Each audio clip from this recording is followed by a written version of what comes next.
Hi friends, welcome to Meri Bahrain channel. అందరూ ఎలా ఉన్నారు? బాగున్నారా? నేనైతే చాలా బాగున్నానండి. ఈరోజు బిర్యానీ చేస్తున్నానండి. అంటే ఇక్కడ బిర్యానీ డిఫరెంట్గా ఉంటుంది. దీన్ని ముందు మనం నీళ్ళల్లో ఉడకబెట్టుకోవాలండి. చికెను, బంగాళదుంపలండి, కోడిగుడ్లు కాదండి, ఇవి బంగాళదుంపలు. ఓకే, ఇందులో యాలక్కాయ పొడి, మిరియాల పొడి, దాల్చిన చెక్క వేసి కరివేపాకు వేసి నీళ్ళల్లో ఉడకబెట్టుకోవాలి.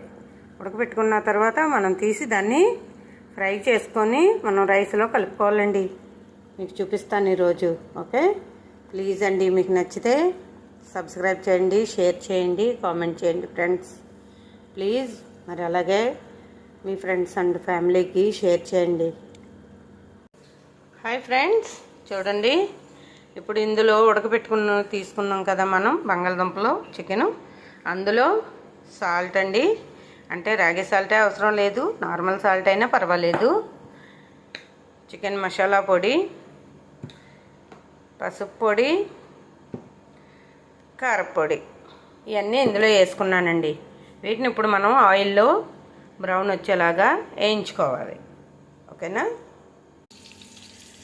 హాయ్ ఫ్రెండ్స్, చూడండి, ఇప్పుడైతే చికెన్ని ఫ్రై చేస్తున్నానండి. కొంచెం ఆయిల్ వేసి ఎక్కువ వేయకూడదు. ఓకే, ఆ తర్వాత ఇందులో మనం ఉల్లిపాయలు వేయించుకోవాలి. అందుకని కొంచెం వేసాను ఆయిల్. ఈ చికెన్ ఫ్రై చేసి తీసేసిన తర్వాత మళ్ళీ ఇందులోనే మనం ఉల్లిపాయలు కూడా వేయించుకోవాలి. ఓకేనా ఫ్రెండ్స్? ఆ తర్వాత ఈ చికెన్ ఉడకబెట్టుకున్న వాటర్ ఉంది కదా, నీళ్ళు ఉన్నాయి కదా, ఆ నీటిలో ఇదిగోండి రైస్ అయితే వేసేసాను ఫ్రెండ్స్.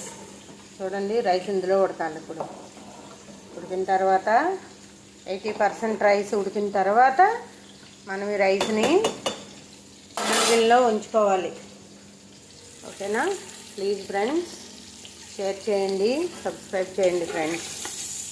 ఓకే.